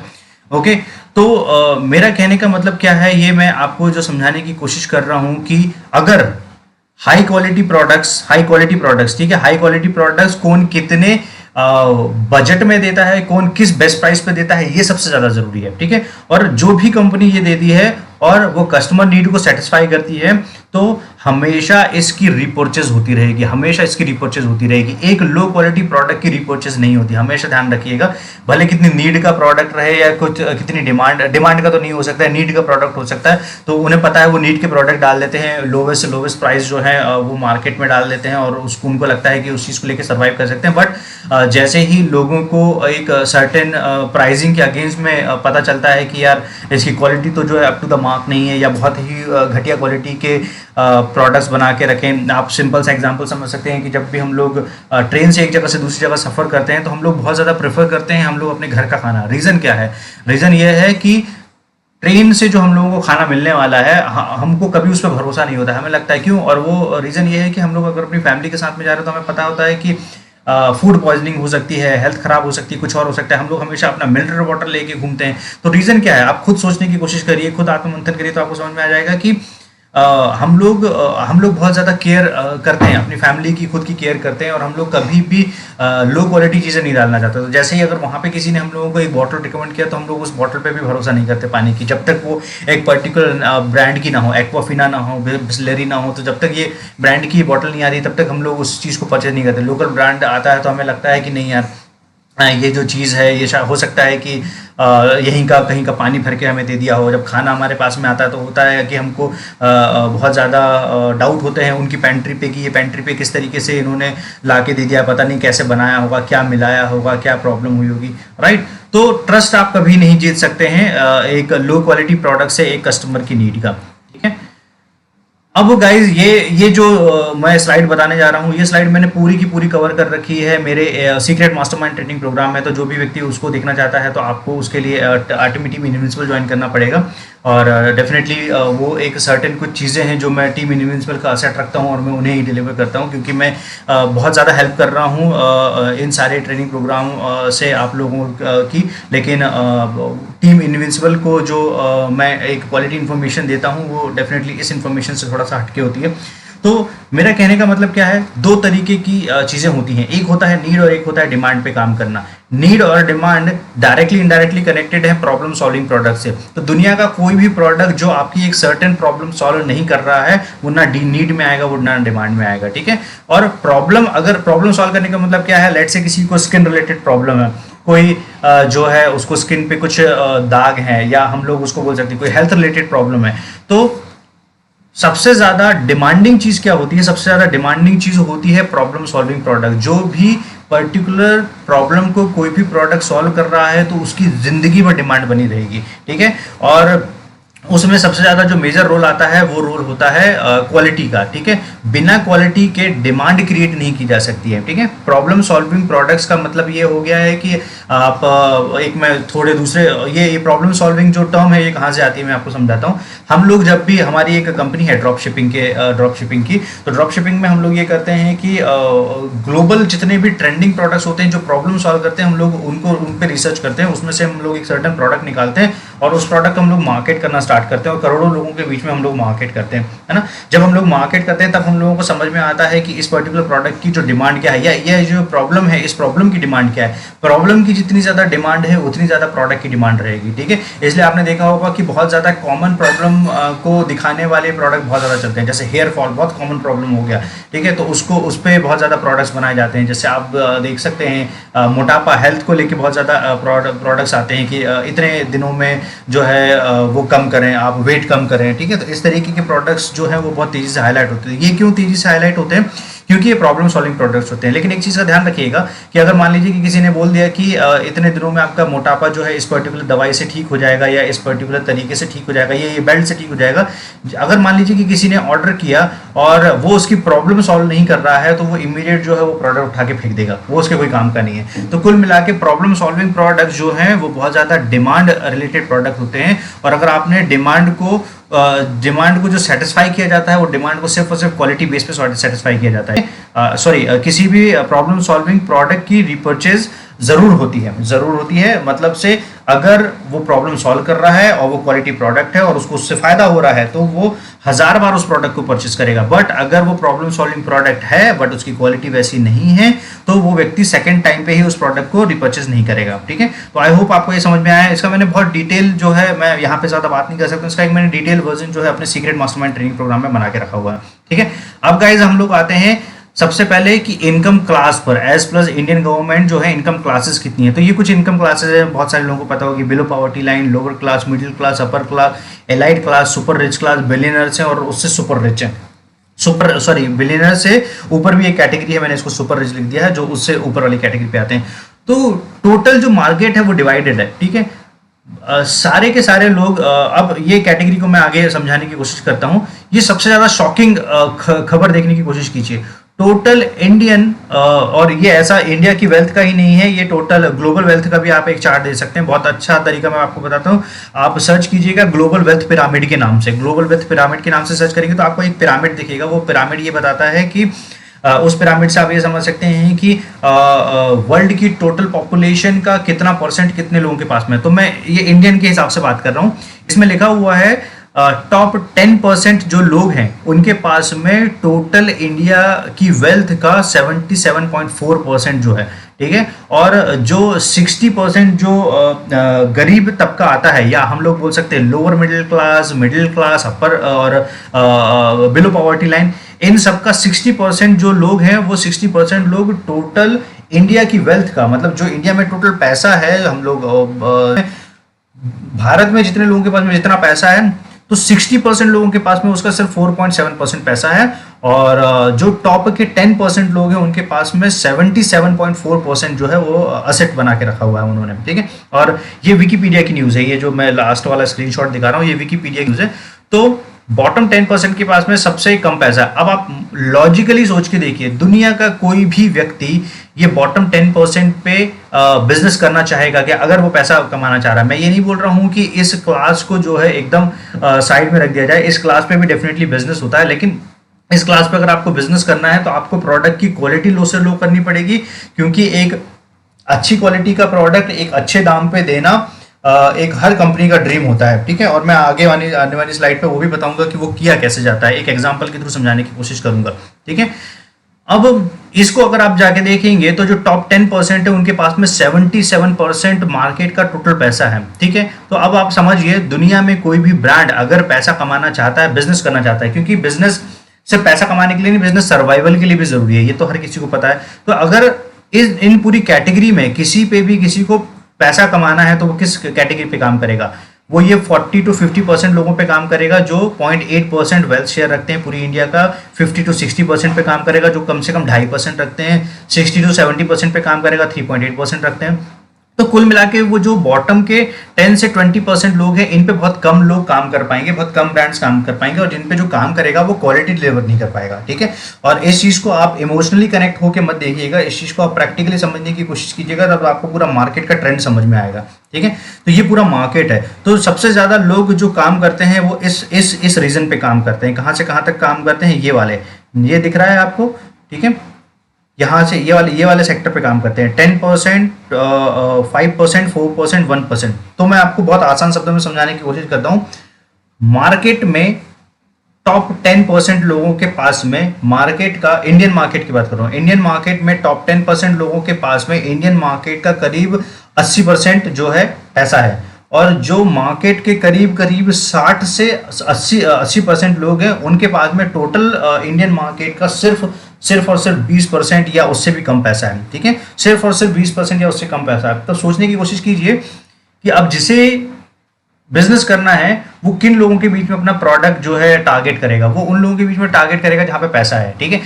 जहाँ पे जिस कैटेगरी के पास में पैसा नहीं है, तो जाहिर सी बात है वहाँ पे वो अपना ब्रांड प्रमोशन और सारी चीज़ें नहीं करेगा, क्योंकि उनको पता है कि वहाँ से उसका रिटर्न ऑन इन्वेस्टमेंट जो है वो निकल के नहीं आएगा, ठीक है। तो बहुत क्लियर सी बात है। तो जितने ये ब्रांड्स हैं और छोटे बड़े ब्रांड्स हैं और जो लोग ये बात करते हैं कि हम लोगों की पेट पे लात नहीं बनाना चाहिए, ये इनकी कैंपेनिंग स्ट्रेटेजी है, इनका कोई लेना देना नहीं है। एट द एंड वो बिजनेस ही करना चाहते हैं, ज़्यादा से ज़्यादा पैसा कमाना चाहते हैं, ज़्यादा, क्योंकि सस्टेनेबिलिटी के लिए ज़रूरी है, उनका कोई इंटेंशन गलत नहीं, सस्टेनेबिलिटी के लिए ज़रूरी है, प्लस उसके अलावा जो है अपने जो वर्कर्स हैं, अपने डिस्ट्रीब्यूटर्स हैं, उनको सपोर्ट करने के लिए भी बहुत ज़्यादा ज़रूरी है, ठीक है। अब मैं एक चीज और बताता हूं, ये देखिए बिजनेस टुडे और इकोनॉमिक टाइम की रिपोर्ट है, उसमें भी यही लिखा गया है कि वेल्थ ऑफ इंडिया जो है 1% जो रिचेस्ट लोग हैं उनके पास में भारत की आबादी की 70% जो गरीब लोग हैं उनका 4 गुना ज्यादा पैसा उनके पास में है। मतलब भारत की आबादी के 70% लोगों का जो टोटल पैसा आप कैलकुलेट करोगे वो इंडिया की टॉप 1% आबादी जो है उनके हाथ में है, ठीक है। अब जहां पे बिजनेस किया जाएगा तो बिजनेस कहां पे किया जाएगा, लोग इन लोगों के बीच में बिजनेस करेंगे। 70% जो लोग हैं उनके, क्योंकि उनको पता है कि हाँ, एक चीज हो सकती है कि इस बड़े वॉल्यूम पे आप अगर बिजनेस कर रहे हो, एक एक रुपए की अगर आप चीज बेच रहे हो, ठीक है, और एक एक रुपए की अगर आप चीज बेच रहे हो 70% मार्केट पे, और मान लीजिए कि आपने 50% मार्केट कैप्चर कर लिया और 50 रुपए का रेवेन्यू बनाया, तो वो एक 50% का रेवेन्यू उससे 4 गुना ज्यादा पैसा जो है, जो टॉप 1% या टॉप 10% में बैठे हुए लोग हैं वो उससे 4 गुना पैसा आपको पे कर सकते हैं। तो पेइंग कैपेसिटी जो है, पेइंग कैपेसिटी जितने आप टॉप हायरार्की पे आते हो, ठीक है, 10% के ऊपर वाले भाग पे आते हो, यहां तक आपको पेइंग कैपेसिटी मिलती है। और कोई भी दुनिया का बिजनेस पेइंग कैपेसिटी पे काम करता है, ठीक है। अगर आप मैं ये नहीं बोल रहा हूं कि छोटे तबके पे या जो बॉटम लाइन है या जो वेल्थ शेयर का सबसे लोवेस्ट पार्ट है वहां पे बिजनेस नहीं होता, वहां पे बिजनेस होता है। बट मैं फिर से रिपीट कर रहा हूँ कि क्वालिटी जो स्टैंडर्ड प्रोडक्ट्स है वो उनको डिलीवर नहीं हो पाते हैं, और जिनकी पेइंग कैपेसिटी ठीक होती है, अच्छी नहीं, जिनकी पेइंग कैपेसिटी ठीक होती है, मिडिल क्लास हो गया, लोअर मिडिल क्लास हो गया, और लोअर मिडिल क्लास के ऊपर जितने भी लोग होते हैं उन्हें एक अच्छे प्रोडक्ट्स और क्वालिटी प्रोडक्ट्स मिलते हैं। अब एक और मैं मिथ आपका ब्रेक करता हूँ। सबसे बड़ी बात कि मैं एक एग्जांपल से समझाने की कोशिश करता हूँ। चीप, कॉस्टली और हाईएस्ट सेलिंग में अंतर समझिए। सस्ता, महंगा और हाईएस्ट सेलिंग में बहुत अंतर है। लोगों को क्या लगता है सस्ता है इसका मतलब हाईएस्ट सेलिंग है। बिल्कुल गलत है, बिल्कुल गलत है। ठीक है, अगर आप रिसर्च करेंगे दुनिया के सारे प्रोडक्ट पे, एक एक पर्टिकुलर प्रोडक्ट कैटेगरी नहीं, दुनिया के सारे प्रोडक्ट पे रिसर्च करेंगे।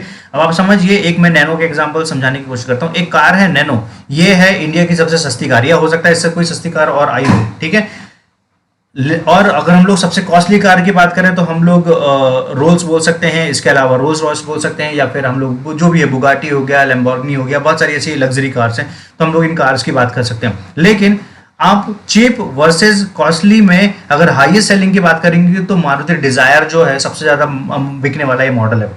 ठीक है, अब आप समझिए, जब मेरा ये एग्जांपल बताने का मतलब क्या है, मेरा ये एग्जांपल बताने का मतलब ये है कि जिस व्यक्ति को i10 का जिस व्यक्ति की प्रॉब्लम i10 से सॉल्व हो रही है, जिस व्यक्ति को इनोवा लेनी है, अपनी एसयूवी लेनी है अपनी फैमिली के लिए, 9 सीटिंग ही कार चाहिए, या फिर जिस व्यक्ति को एसयूवी ही चाहिए एक कंफर्टेबल चीज के लिए, ठीक है, वो कभी भी नैनो, अगर आप उनको रिकमेंड करते हो तो कभी भी नैनो खरीदेंगे क्या? कमेंट पे मुझे बताइए, कभी भी वो नैनो परचेस करेंगे क्या? ठीक है, और आप कितना भी कोशिश कर ले वो कभी नैनो या उसके आसपास की कार नहीं लेंगे, क्योंकि वो उनका रिक्वायरमेंट नहीं है। इट्स नॉट लाइक कि वो उनके वो बहुत बहुत ज़्यादा सस्ती क्वालिटी पे आता है, सस्ते प्राइसिंग पे है, बात वो नहीं है। बात ये है कि वो उनके जो रिक्वायरमेंट है उस रिक्वायरमेंट को फुलफिल नहीं करते हैं। रिक्वायरमेंट को फुलफिल करना सबसे ज़्यादा ज़रूरी है। ठीक है, तो इसलिए इसी तरीके से आप बाइक पे जाएंगे तो बाइक पे भी आपको समझ में आ जाएगा कि लोवेस्ट पे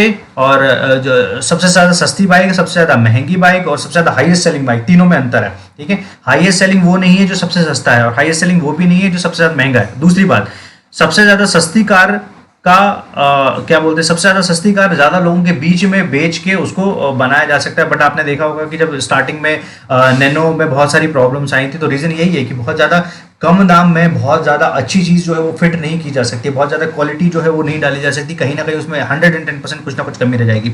इसी तरीके से हम लोग एक मोबाइल की बात करते हैं। आपको पता है दुनिया का या भारत का सबसे सस्ता मोबाइल क्या है? आपने नाम भी नहीं सुना होगा, उस ब्रांड का नाम है कारा एलाइट। मैंने भी नहीं सुना था, जब मैंने रिसर्च किया तब मुझे समझ में आया था।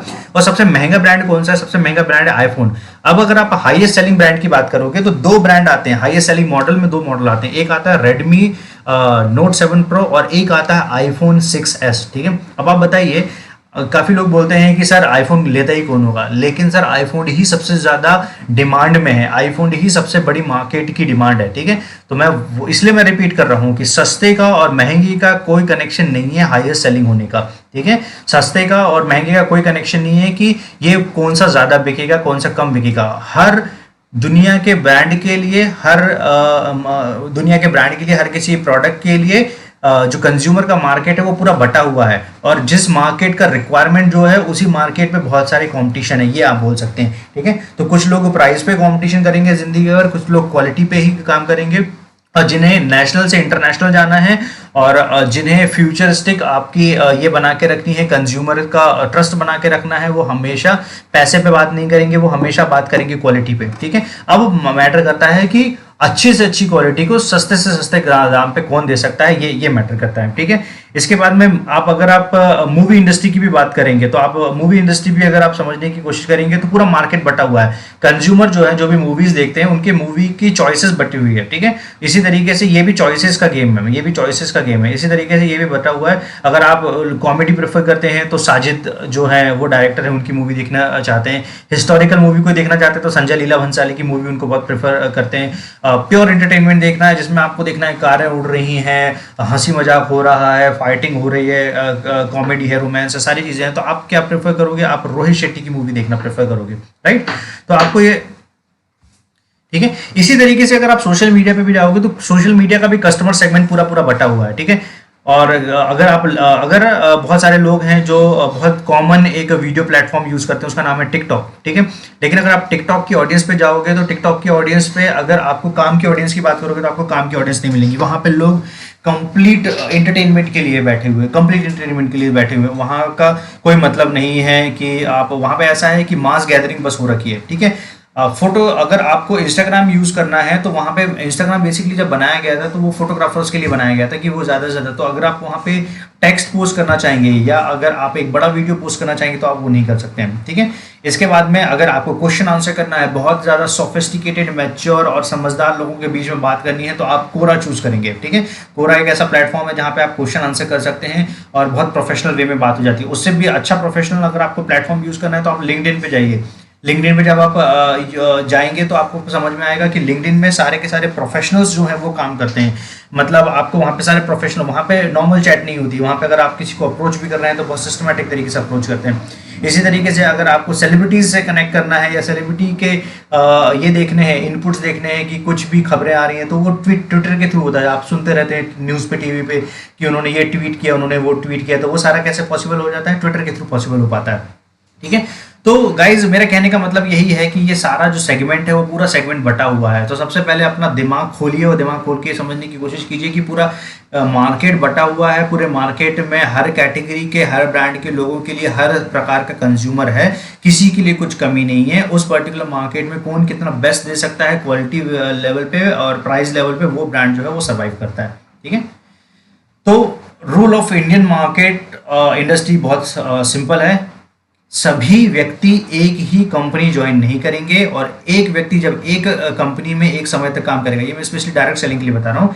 एक व्यक्ति जब एक सही समय तक कंपनी में काम करने के बाद में अगर उस कंपनी में फेल होगा या बड़ा नहीं कर पाएगा तो वो अपनी कंपनी स्विच कर लेगा। इसको कैसे समझ सकते हो?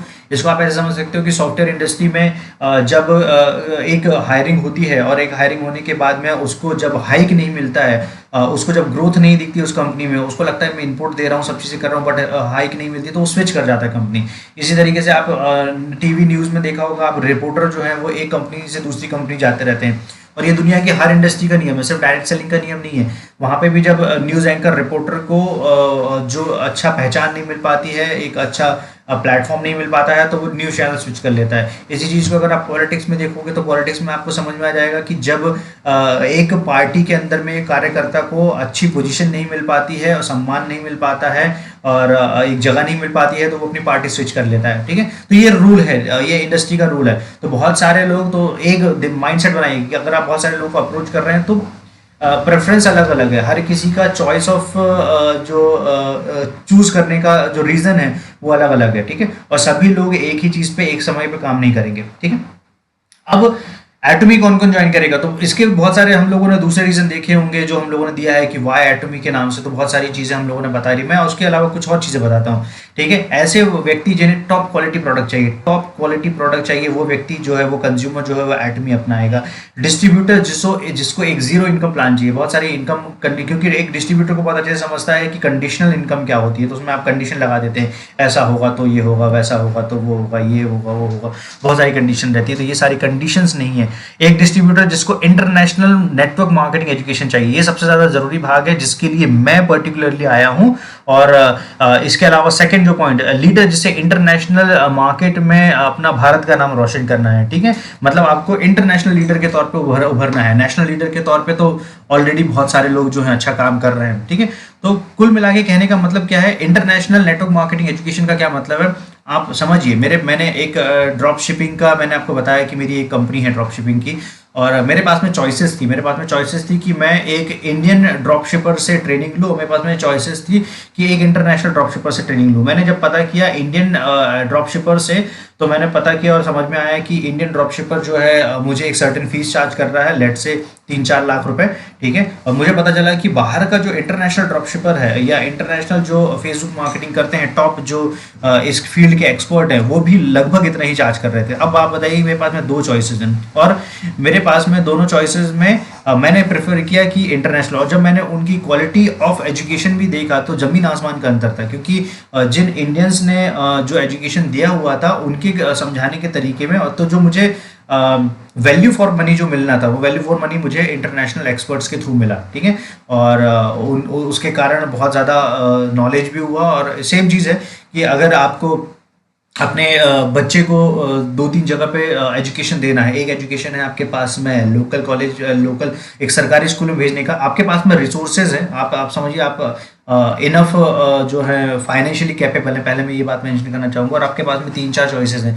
आपके पास में सरकारी स्कूल है, आपके पास में एक लोकल प्राइवेट स्कूल है, आपके पास में एक ऐसा स्कूल है जो इंडिया का बेस्ट स्कूल है, और आपके पास में एक ऐसा स्कूल है उसी सिटी में जो विश्व का बेस्ट स्कूल है, उसकी एक फ्रेंचाइजी है। तो आप किस में प्रेफर करेंगे उसका एजुकेशन देने के लिए?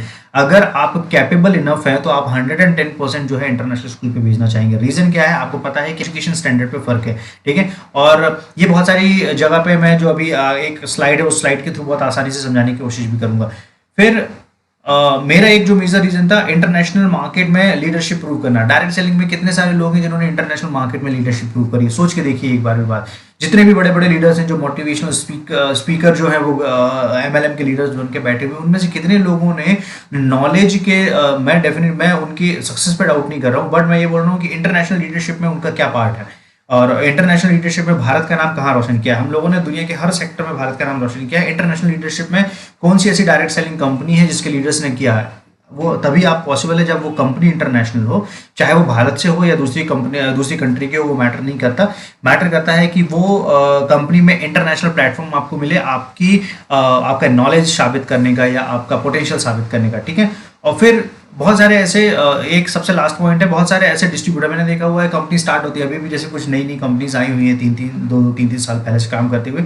तो बहुत सारी ऐसी कंपनीज मैंने देखी हुई है। मैंने बहुत एक पेशेंस रख के बहुत समय सोचने के बाद मैं एटमी स्टार्ट किया है। इसके पहले बहुत सारी ऐसी कंपनीज आई हुई। तो ये लोग डिस्ट्रीब्यूटर का काम ये हो गया, वो कंपनी स्विच करता रहता है, क्योंकि कंपनीज ऐसा होता है एक सर्टेन टाइम तक आती है, जैसे ही उनको बड़ा पे आउट देना होता है वो कंपनीज का स्ट्रक्चर कंप्लीटली कोलैप्स कर जाता है। क्योंकि मैंने इसके पहले ही बताया है कि बाइनरी मॉडल या ये मॉडल होते हैं काफ़ी हद तक फाउंडर्स के कंट्रोल में नहीं होता है, क्योंकि जब इनकी मैचिंग होना स्टार्ट होती है तो आपको अनलिमिटेड डेप्थ तक जो है पैसा देना पड़ता है, और इतना सारा पैसा तभी व्यक्ति दे सकता है जब उसकी बैकबोन बहुत ज़्यादा स्ट्रांग हो, या कंपनी का बैकबोन बहुत ज़्यादा स्ट्रांग हो, ठीक है। तो जो व्यक्ति लॉन्ग टर्म के लिए 100 साल के विजन के हिसाब से कंपनी प्लान करके आ रहा है कि भाई अब मुझे 50 बार कंपनी स्विच नहीं करनी है, मैं पेशेंस रख के एक सर्टेन कंपनी में काम करना चाहता हूँ, सक्सेस लेना चाहता हूँ, तो वो व्यक्ति एटमी ज्वाइन करेगा, ठीक है। अब गाइज मैं आपको बहुत अच्छा साधारण एग्जाम्पल समझाने की कोशिश करता हूँ।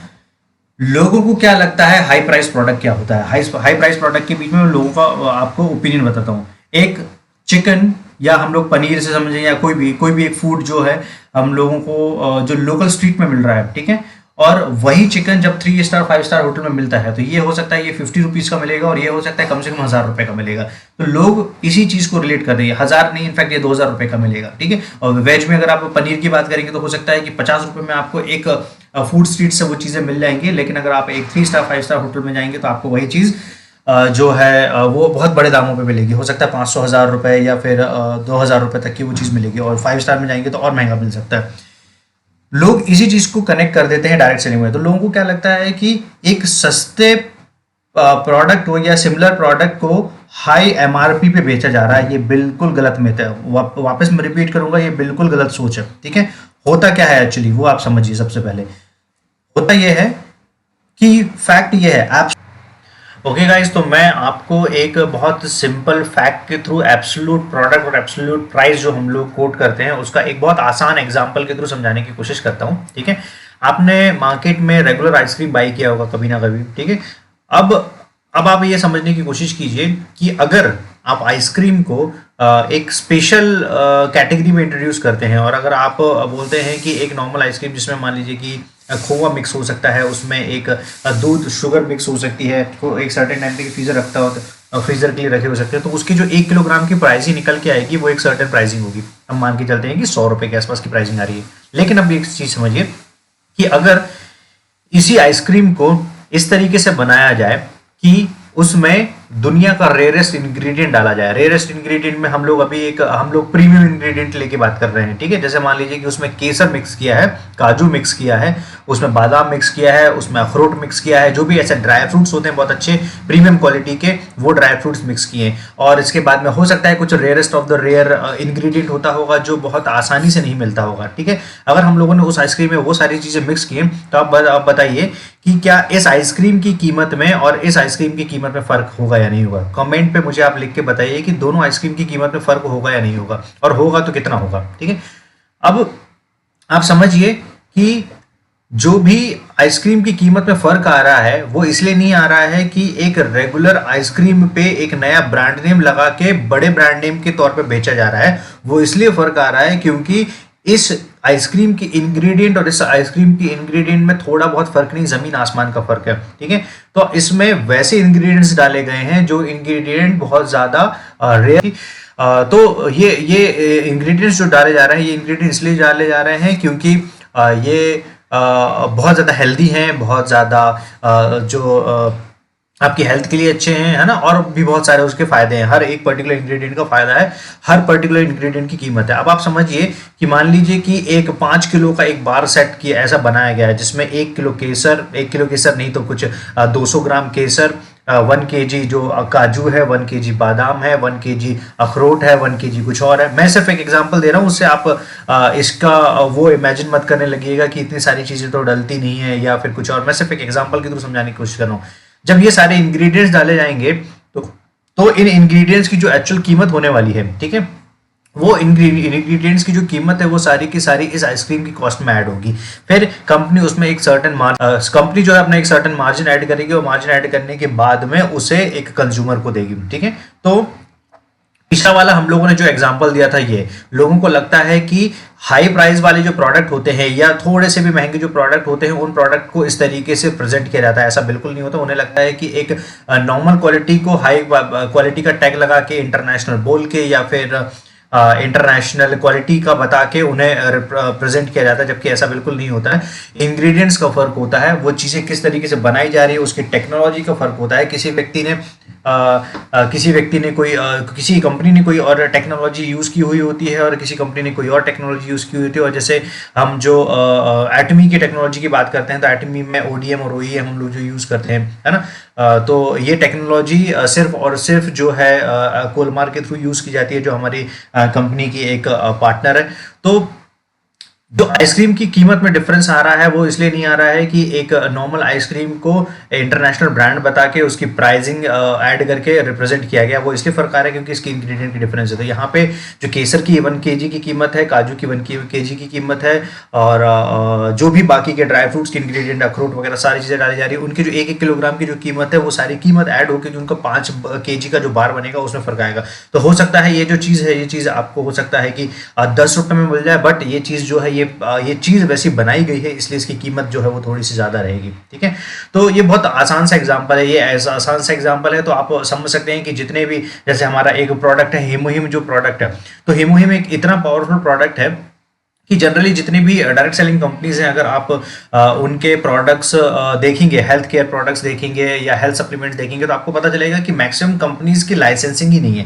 मैक्सिमम कंपनीज के जो हेल्थ केयर प्रोडक्ट्स है उनकी लाइसेंसिंग नहीं है, उनका एक सर्टेन कोई पेटेंटेड प्रोडक्ट नहीं है। पेटेंटेड प्रोडक्ट होने का मतलब क्या होता है? पेटेंटेड प्रोडक्ट होने का मतलब होता है कि इस पर्टिकुलर प्रोडक्ट का रिप्लेसमेंट भारत में तो छोड़िए, वर्ल्ड में अवेलेबल नहीं है। मतलब हिमोहिम की अगर हम लोग रिप्लेसमेंट की बात करेंगे तो अगर एक व्यक्ति ने हिमोहिम लेना स्टार्ट किया और उसे अगर रिलीफ मिलना स्टार्ट हुआ है कोई भी हेल्थ इश्यूज से, तो उसका रिप्लेसमेंट हम लोग सिर्फ भारत में ही नहीं, ग्लोबली कहीं नहीं ढूंढ सकते। वो रिप्लेसमेंट अवेलेबल ही नहीं है। और रीजन क्या है कि उसका जो फॉर्मूला है वो पेटेंटेड किया गया है। ठीक है, तो 5 कंट्रीज में पेटेंटेड प्रोडक्ट है वो, है ना।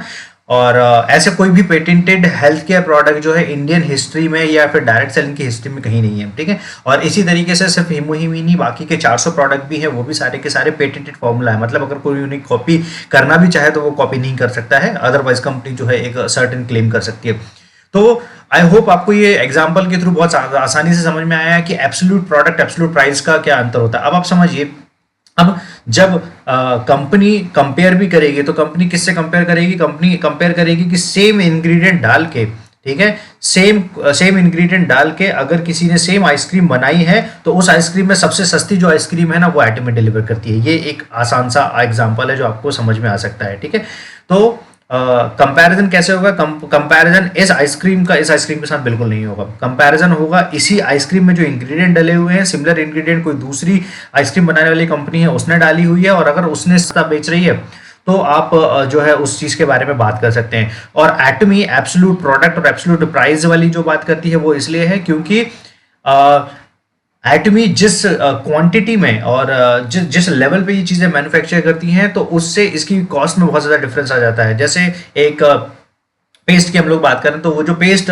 मार्केट प्राइस में सिमिलर दो ही कंपनी जो है मैन्युफैक्चर करती है, सिर्फ और सिर्फ दो ही डायरेक्ट सेलिंग कंपनीज के पास में सिमिलर पेस्ट है जो सिमिलर इंग्रेडिएंट से मिलकर बना हुआ है। अब उसमें जो एक्सट्रैक्ट यूज हुए हैं वो ऐसे एक्सट्रैक्ट हैं जो एक्सट्रैक्ट कॉमनली अवेलेबल नहीं होते हैं मार्केट में, rarest of the rarest extract है। जैसे हमारा एक इसका ब्रांड है एक स्किन केयर और हेयर केयर का ब्रांड है, हमारा खुद का एक पर्सनल ब्रांड है। तो हम लोग उसमें जब चीज़ें आउटसोर्स करते हैं, जब चीज़ें इंग्रेडिएंट मंगाते हैं तो कुछ चीज़ें हम लोग साउथ से मंगाते हैं, कुछ नॉर्थ से मंगाते हैं, हर एक जगह से वहाँ की बेस्ट क्वालिटी आती है। लेट्स से कोकोनट ऑयल अगर आपको मंगाना है तो आपको लगता होगा कि वो जो पैराशूट का कोकोनट ऑयल है वो प्योरेस्ट फॉर्म में आता है, वैसा नहीं है। अगर आप प्योरेस्ट फॉर्म कोकोनट ऑयल देख लेंगे तो आप कभी भी कोकोनट ऑयल यूज करना, जो आपका पैराशूट ऑयल है वो यूज करना बंद कर देंगे। इतना प्योरेस्ट फॉर्म हम लोग मंगाते हैं, और वो प्योरेस्ट फॉर्म जितना प्योर कंडीशन पे रहता है उतना रेयर होता है, और जितना रेयर होता है उतना वो महंगा पड़ता है। अब जितनी चीजें महंगी पड़ेंगी जाहिर सी बात है कि उसकी कॉस्ट जो है वो कहीं ना कहीं से रिकवर की जाएगी। और इसको कॉस्ट को कम करने का तरीका होता है बल्क में क्वांटिटी मंगाई जाए। जितनी बल्क में क्वांटिटी मंगाई जाएगी उतना बल्क में प्रोडक्शन होगा, जितना बल्क में प्रोडक्शन होगा उतनी उसकी प्रोडक्शन कॉस्ट कम आएगी और उतना उसको डिलीवर कर पाएंगे। तो कंपनी जो टूथपेस्ट सिमिलर टूथपेस्ट बनाती है, सिमिलर टूथपेस्ट एक और कंपनी बनाती है, सेम एक्सट्रैक्ट और सेम टेक्नोलॉजी और सेम तरीका यूज करने के बाद में, तो उसकी प्राइसिंग और इसकी प्राइसिंग में जमीन आसमान का अंतर है। वो प्रोडक्ट अगर 600 रुपए का मिलता है तो ये प्रोडक्ट 200 to 250 रुपीज का मिलता है हमारे पास में एटमी में। तो ये डिफरेंस है, और ये बेसिक कॉमन सेंस वाले लॉजिक है, ये आप भी लगा सकते हैं। इसमें मुझे कोई एक प्रेजेंटेशन देने की जरूरत नहीं पड़नी चाहिए, लेकिन फिर भी मैं एब्सोल्यूट प्रोडक्ट और एब्सोल्यूट प्राइसिंग का जो रीजन है वो समझाना चाहता था। हाँ, डेफिनेटली इंटरनेशनल ब्रांड होने के चक्कर में इंडिया में आने के बाद में कंपनी को एक सर्टेन एक्स्ट्रा जो है गवर्नमेंट को पे करना पड़ता है, और उसकी जो कीमत है वो भी डेफिनेटली प्रोडक्ट प्राइस में ऐड होती है। लेकिन आप समझिए कि दुनिया का कोई भी ब्रांड, अगर आप नेशनल से भी इंटरनेशनल हो, अगर भारत का भी कोई ब्रांड है और अगर उसको दूसरी कंट्रीज में काम करना है तो वहां पर भी उसको अपने एमआरपी में सेम चीजें जो है ऐड करके वहां के मार्केट में बेचना पड़ेगा। ठीक है, तो और इसका जो सोल्यूशन होता है, इसका सोल्यूशन होता है कि एक सर्टेन टाइम के बाद में कंपनी अपनी पूरी मैन्युफैक्चरिंग यूनिट वहां सेट करती है। वो मैन्युफैक्चरिंग यूनिट डिपेंड काय पे करती है, वो मैन्युफैक्चरिंग यूनिट डिपेंड करता है कि इसका रेगुलर सर्कुलेशन कितना हो रहा है। अगर हर महीने लेट्स से 14 लाख मेंबर बन गए हैं तो 14 लाख मेंबर में से हर महीने एक सर्टेन जो बिजनेस है वो जा रहा है, और उससे कंपनी का यूनिट जो है, जो मैन्युफैक्चरिंग यूनिट है वो सस्टेन कर सकता है, तो कंपनी पूरा का पूरा यूनिट बहुत कम समय में यहाँ पे सेट कर देगी। ठीक है, तो वो डिपेंड, और वो अभी फर्स्ट डे से प्रेडिक्ट नहीं किया जा सकता। काफी लोग अभी से उस चीज को बोलने को स्टार्ट हो जाते हैं, लेकिन अगर आप कंपनी के लेवल पे जाके सोचने की और समझने की कोशिश करेंगे तो आपको समझ में आएगा कि वो बहुत ज्यादा आसान चीज नहीं है। वो इतना बहुत ज्यादा इम्प्रैक्टिकल बात कर रहे हैं, और वो तब तक पॉसिबल नहीं है जब तक एक सर्टेन सस्टेनेबल रेवेन्यू उनको यहाँ से, रिकरिंग रेवेन्यू जो उनको यहाँ से मिलना स्टार्ट नहीं हो जाता। ठीक है, तो आई होप इस एग्जाम्पल के थ्रू आपको बहुत सारी चीजें समझ में आई हो। अब मैं एक बहुत अच्छी चीज बहुत सारे लोगों को बोलना चाहता हूँ। बहुत सारे लोग मैंने देखा हुआ है कि डायरेक्ट सेलिंग में बहुत बड़ी बड़ी बातें करते हैं, और ऐसे ऐसे लोग बहस करते हैं। सिर्फ डायरेक्ट सेलिंग में एक दो तरीके के लोग काम कर रहे हैं। एक लोग जो बहुत सारे जो बोलना चाहिए कि फेसबुक पोस्ट पे अलग अलग जगह पे ग्रुप्स पे अलग अलग कमेंट करके एक दूसरे को नीचे दिखाने की कोशिश कर रहे हैं। दूसरी एक ऑडियंस है, जो ऑडियंस सिर्फ और सिर्फ जो एक सर्टेन लीडर्स हैं वो सिर्फ और सिर्फ क्वालिटी लोगों तक इंफॉर्मेशन पहुंचा के कोई बुलिंग नहीं करते हैं, कोई किसी को ट्रोल नहीं करते हैं, किसी की खींचातानी नहीं करते हैं। और वही सर्टेन लीडर जो है वो एक लॉन्ग टर्म के बाद में एक अचीवर्स की लिस्ट में आपको देखने को मिलते हैं। इसके अलावा आपको बाकी के ये जो लोग हैं जो छोटी छोटी चीज़ों में लोगों को क्रिटिसाइज करते हैं, कमियां निकालते रहते हैं और नीचा दिखाते रहते हैं, तो वैसे लोग आगे नहीं बढ़ते हैं। तो मेरा कहने का मतलब यही है कि आपने डायरेक्ट सेलिंग में बहुत बड़े बड़े विजन देखे होंगे। मैं आपको एक सही विजन देता हूँ। मैं आपको ये विजन देता हूँ कि अगर आपको लिटरली वोकल फॉर लोकल को सही करना है, भारत का नाम ग्लोबल मैप पे लेके आना है, डायरेक्ट सेलिंग की इंडस्ट्री में भी अगर ये मेरी जिम्मेदारी है, तो काफ़ी हद तक सारे डायरेक्ट सेलिंग के जितने भी बड़े लीडर्स हैं उन सभी की रिस्पॉन्सिबिलिटी है। तो आप यहाँ पे आईफा लेने की कोशिश ना करें, आप कोशिश करें कि ऑस्कर आपके हाथ में आए। ठीक है, आईफा आपको पता है फिल्म इंडस्ट्री का सबसे बड़ा नेशनल अवार्ड है, और ऑस्कर फिल्म इंडस्ट्री का सबसे बड़ा इंटरनेशनल अवार्ड है। अब आप सोचिए कि कितने फिल्म इंडस्ट्री के एक्टर्स को ऑस्कर मिला है। ठीक है, सिर्फ और सिर्फ AR रहमान सर हैं, और इसके अलावा अनिल कपूर सर हैं, और एक दो लोग हैं जिन्होंने इंटरनेशनल लेवल पे ये प्रूव किया है कि उनकी एक्टिंग स्किल क्या है। वैसे ही मैं बोल रहा हूँ, इसलिए इंटरनेशनल मायने रखता है। आप चाहे कितना भी डिनाई कर दे, कितना भी ना माने, लेकिन इंटरनेशनल मायने रखता है। क्यों? क्योंकि इंटरनेशनल मार्केट में आपकी पोजीशन, आपकी लीडरशिप, आपके प्रोडक्ट, हर चीज़ को प्रूव करने के लिए आपको वहाँ के मार्केट पे मार्केट पे लीड करना पड़ेगा, वहाँ के मार्केट में क्वालिटी पे बात करने की पड़ेगी, वहाँ पे इंटरनेशनल लीडरशिप की बात करें। नेशनल लीडर्स मैंने देखे, बहुत सारे नेशनल लीडर्स हैं, लेकिन सर आप यकीन मानिए ये मोटिवेशन की दुकानें जो हैं वो बाहर नहीं चल पाएंगी, है ना। और बहुत कड़वी बात है बट ये फैक्ट है। वहाँ पे अगर आपको जाना है, वहाँ पे अगर आप एक नॉर्मल लीडर से भी बात कर रहे हैं तो आपको बहुत हद तक नॉलेज लेवल पे बात करनी पड़ती है, नॉलेज डेवलप करना पड़ता है। अगर आपने कुछ भी रैंडम बात कर दी या सपने दिखाने वाली बात कर दी या कुछ, तो ये सारी बातें वहाँ नहीं चलती हैं। तो ये बहुत अच्छा प्लेटफॉर्म है जो हमें इंटरनेशनल लीडरशिप की तरफ लेके जाता है। तो अब नेशनल बहुत ज़्यादा हो गया, 25 साल से आप लोगों ने नेशनल मार्केट में, हम सभी लोगों ने नेशनल मार्केट में बहुत ज़्यादा काम कर चुका है। ये समय है इंटरनेशनल का। जो रीज़न है मेरा आने का वो यही है, और मैं यही विज़न ट्रांसफ़र करता हूँ मेरी टीम को, और मैं सारे एटमी के जो लीडर्स हैं उन्हें भी ये समझाना चाहता हूँ कि सर इंटरनेशनल मार्केट है तो इंटरनेशनल फोकस कीजिए। कोई मतलब नहीं है नेशनल लीडरशिप को लेके, और नेशनल लीडरशिप में डेफिनेटली आप ऑटोमेटिक प्रूव कर देंगे अगर आप इंटरनेशनल मार्केट में अपने आप को प्रूव कर रहे हैं, right. So thank you so much. ये था मेरा एक क्विक प्रेजेंटेशन, और मैं समझाना चाहता था। आई होप मैंने इस वीडियो के थ्रू आपके जो प्राइसिंग रिलेटेड इश्यूज है वो सॉल्व किए होंगे, क्योंकि उसकी बैक स्टोरी भी समझना बहुत ज़्यादा ज़रूरी है। और जो भी व्यक्ति अभी हमारी टीम से जुड़ना चाहता है वो इमीडिएट हमें व्हाट्सएप कर सकता है मेरे नंबर पे, और हम इंडिया की एटमी इंडिया की one of the most smartest team है। आप मेरे वीडियोस देख के वो समझ सकते हैं ऑटोमेटिक, है ना। और से वीडियो का कंटेंट अगर आपको अच्छा लगा है तो प्लीज़ मैं आपसे रिक्वेस्ट करूंगा कि ज़्यादा से ज़्यादा शेयर करें, क्योंकि आपके शेयर, आपके सब्सक्रिप्शन, आप जो लाइक करते हैं वीडियो का, वही कहीं ना कहीं एक छोटा बड़ा मोटिवेशन बनता है मेरा नेक्स्ट वीडियो बनाने के लिए। तो इस वीडियो को बहुत सारा प्यार दीजिए आपका, और मैंने बहुत मेहनत से ये कंटेंट क्रिएट किया हुआ है ना। और उसे अपने टीम तक शेयर कीजिए, आप ज़्यादा से ज़्यादा लोगों तक पहुँचाइए। Okay, so thank you so much guys. मैं जल्द ही कुछ और इंटरेस्टिंग और ऐसे ट्रेनिंग इन्फॉर्मेशन वाले वीडियोस के साथ में आप लोगों को ज्वाइन करूँगा। Thank you so much all.